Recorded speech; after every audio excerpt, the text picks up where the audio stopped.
Tonight at 9:30pm GMT over on the Omegon Plays channel and on Twitch, linked to both below, I shall be streaming American Truck Simulator with the main focus being on driving through Nevada, so mostly casinos, knockoff cheap casinos, and desert.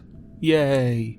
Moving on from that, the subject of today's video concerns this gentleman right here, wearing the Bring Me the Horizon That's the Spirit t-shirt. Why am I not surprised? He has the same haircut as Ollie Sykes. You freaking emo twink.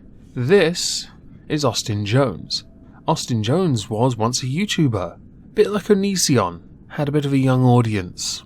Liked to encourage them to do things for him.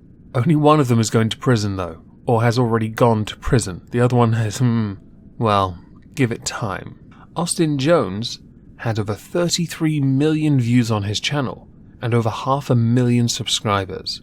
He built his audience mostly from covers of pop songs, so unsurprising when you look like that, you are going to garner an audience of predominantly young girls who are going to be very interested in trying to get your attention, going to be very interested in wanting to please you in some way, sending you nice things. So when you then go out of your way to use the very privileged position you're in, not to be confused with generic male privilege, this one is built up from, well, not being very original, but looking like a twink. You then take advantage of your audience, many of whom are underage by the laws in your own country, and get them to do things that cross certain lines, whether it be as simple as getting your audience to twerk for you, or going so far as to get your audience to send you rather and highly inappropriate content that would be by any stretch of the imagination child pornography, with some of those audience and loyal followers being as young as 14. Production and receipt of child pornography is a serious offence.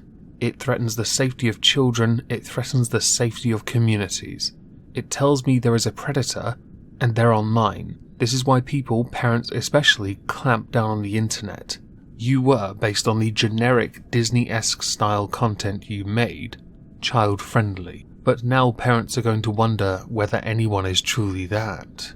I'm certainly not, but not because I ask for this kind of crap. I'm not child-friendly because I swear, and that be bad. Like drugs, Napster, soy, and Austin Jones. I could add Onision, but he has yet to go to prison. Allegations surrounding Austin Jones have been circulating since, let's say, 2015, and it wasn't until 2017 that he was finally arrested for what he did. He is kind of an extraordinary case of what happens when someone gets big, because 500,000 subscribers is monstrous, really. Building a rather large audience, getting considerable attention, views, fame, and, I'm sure, lovely, delightful, totally not NSFW messages from your fans. And you decided to take advantage of your audience, the very audience that made you, because while you were just some generic covers twink, you appealed to them, and they looked up to you, and you decided, what I'm going to do is make them dance for me, because I am the puppet master, and they are nothing more than a toy to me. Unsurprisingly, he has lost his YouTube channel and his Twitter, which is great because we don't really want the 225,000 followers on Twitter to be still following him in case he gets a phone and manages to tweet from prison. Ooh, got introduced to a cock-meat sandwich today. Wasn't particularly delicious, but I ate it nonetheless. YouTube, in a rather interesting twist, took their time in deleting his account, but I can understand it, to be honest. Because while he was arrested for certain offences, until convicted, they don't really have a reason to get rid of him until it is proven that he committed certain crimes. They did remove all advertising from his videos while he was in trouble following his arrest in 2017. The criticism was mostly because they were slow to remove it. I kinda get it, but at the same time, they didn't have to at the time. Jones, because there was no way he was getting out of this, the content he had received was considerable, which was proven when he admitted to using Facebook on about 30 occasions to entice underage girls to send him explicit photos and videos. He also told those same victims that the videos they were posting were part of a modelling opportunity, and others that he would help to boost their Instagram accounts. The lengths some will go to please, in this case, Twinkie Daddy, is astonishing, but the fact you took advantage of them is disgusting. You belong in prison for an incredibly long time.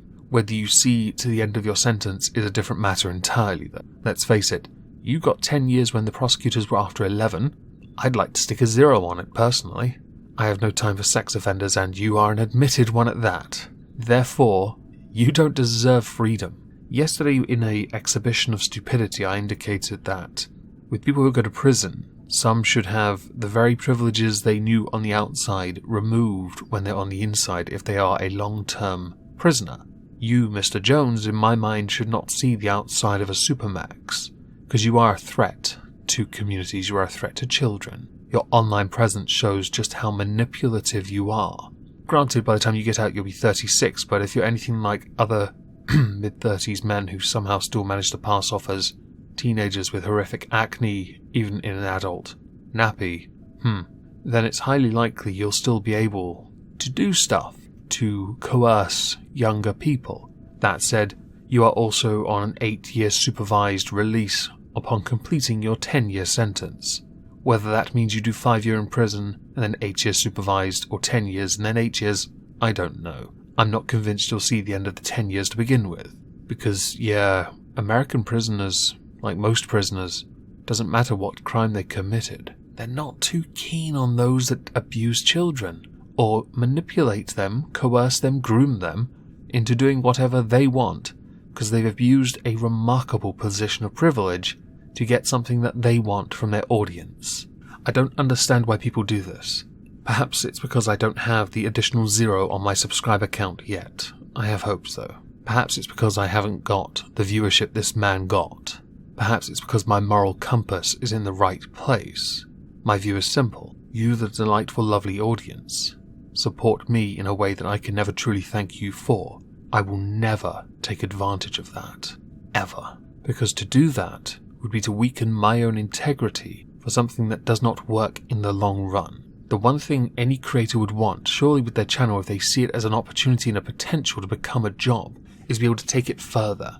This moron did covers of pop songs. I would have thought this would eventually lead to an EP, maybe an album, because that is the natural progression from doing covers.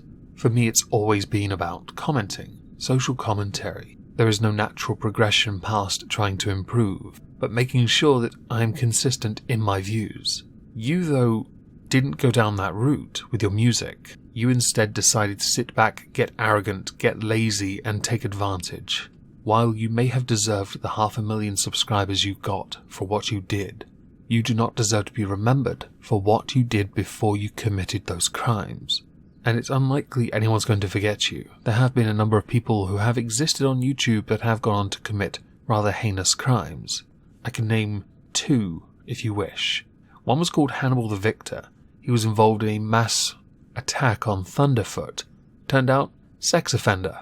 Congratulations. The more notorious incident involved the gentleman, Russian Deadpool I believe was the moniker of the skeptic feminists, where he got incredibly off his head on mushrooms and committed a truly heinous act on one of his partners.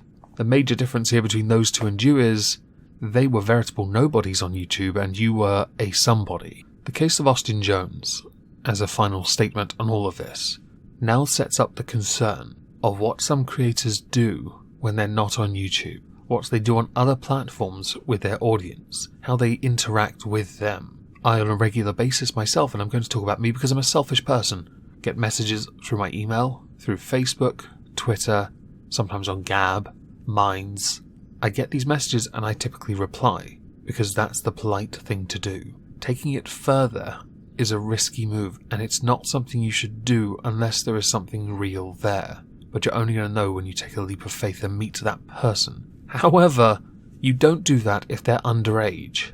You never do that if they are underage. If they make advances, you reject them, you block them for their own safety and yours, because then your anus becomes the property of your cellmate. And I'm sure in 10 years' time, Austin, you and the word prolapse are going to be synonymous.